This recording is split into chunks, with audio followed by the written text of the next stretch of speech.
Why business school did not prepare me for business. Today on the Daily Show. 5, 4, 3, 2, 1, 0, ignition, liftoff.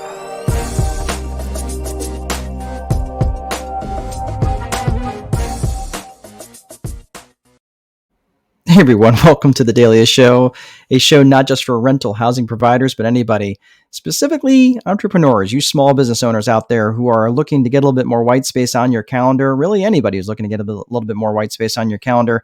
If you're a small business owner and maybe looking to get into rental property investing, this really is designed for you. I really feel like I got clear on my avatar over the last couple of months. I really enjoy working with not just real estate investors, but also people who also have businesses for themselves. So I find that a lot of my topics and client and problems that I try to solve really do, and especially in the VIP method, really do translate across a lot of different businesses and people who have similar problems. Even if they're not in rental property investing, but also in business for themselves. So anyway. The topic today is why business school did not prepare me for business. So, did business school fail me? Right? Now, many of you know I went to Purdue, and they're like, well, that's why you went to the wrong school. Well, honestly, that's not the case because I know a lot of really smart people who also went to other really good schools. And this is just stuff that business school doesn't cover. There's lots of things that business school didn't cover, and I'm actually quite shocked that they're not covering these things. In fact, it didn't prepare me for a lot of things.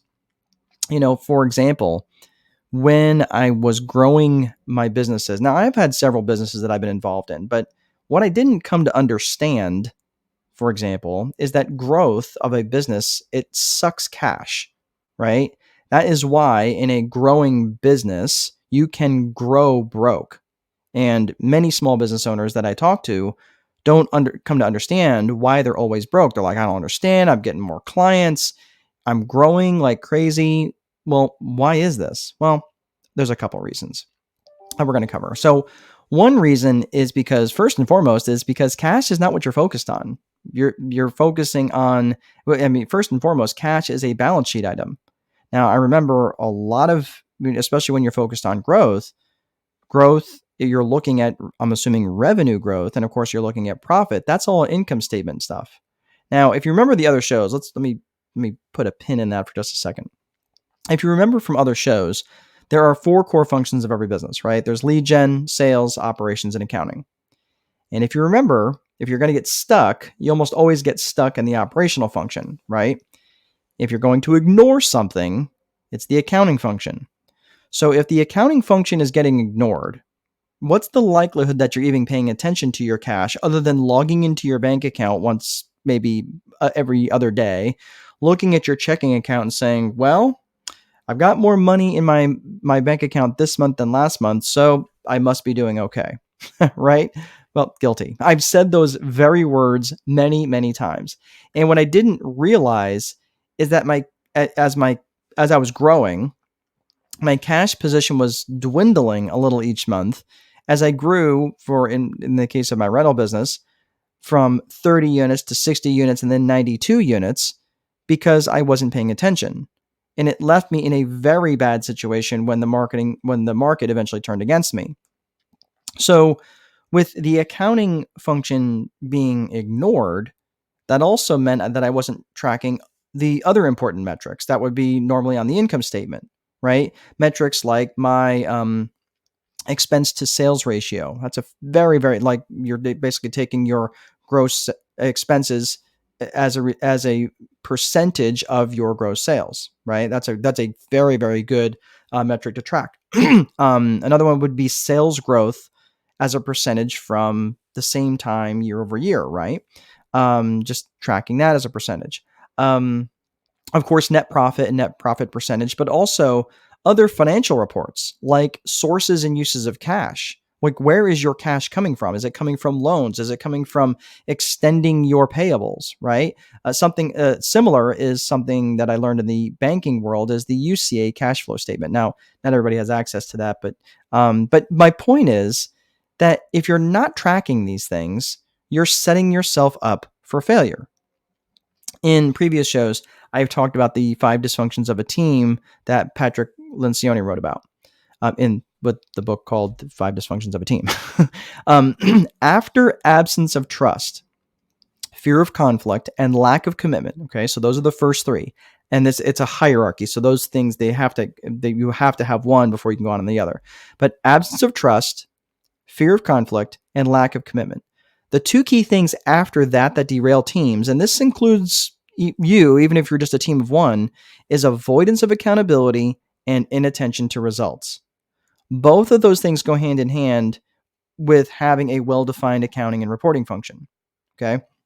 So let's get back to the original topic. How else did business school not prepare me? Did business school fail me? Oh, let me count the ways. But for the sake of brevity, we're going to leave it to a couple of other things. In addition to not knowing how growth impacted my cash, I also didn't know enough to calculate the impact of certain loans on my cash flow, right? We talked about loan constant before. I fell for this shell game of finance, but not really understanding loan constant, which is basically what's the impact on my cash flow of certain loans. Business is often a game of opposites, and in order to grow, sometimes you have to do less. What gets you from 0 to 1 is not the same skill set that gets you from 1 to 2 and from 2 to 5, right? Like, for example, in order to be more profitable, you have to charge more for less customers. But what happens instead is you look at what everybody else is charging and doing, and you compare your pricing to everybody else and you try to beat them, right? And instead of niching down, which is often the mistake of the beginners, and I did this, I'm guilty of all these things.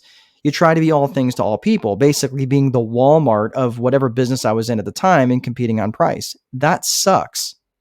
So instead of spending more time in your business, for example, you have to stop wasting what time you have on nonsense. So another thing is you have to learn to value your time and not spend it doing things that you can and should pay someone else to do cheaper. I know, especially there's many entrepreneurs out there who get into the rental game going, well, I'll just paint that apartment and save the $500 or $600. Well, if it takes you 5 days to do it, your average wage is $12 to $15 an hour as you're doing all that work. I can promise you're never going to make it big. There's just not enough time in the day. You have to value your particular set of skills, something that no one talks about in business school. Instead, they say, well, you should be a good multitasker, which is complete and total garbage. In fact, they told me to put that on my resume that I was a good multitasker, but it's garbage because no one can actually be good at multitasking. Our brains just don't function that way. Even if you think you're good at it, you're lying to yourself. You just can't. The mental energy it takes to start, stop, and start again on a task is really rough on our brains. It leaves you exhausted, and not to mention at the end of the day, you're completely unfulfilled and you just want to dive headfirst into a wood chipper. So please don't do that. Instead, focus on your core set of skills. What is it that you're amazing at? And only those core set of skills. And get all the other stuff out that is in your world, out of your world and off your desk and onto the desk of someone else who is far better at it than you are. Before you delegate, though, you have to use what I refer to as the EAD method that I talk about in my 2-day training. EAD is simply eliminate, automate, and then delegate.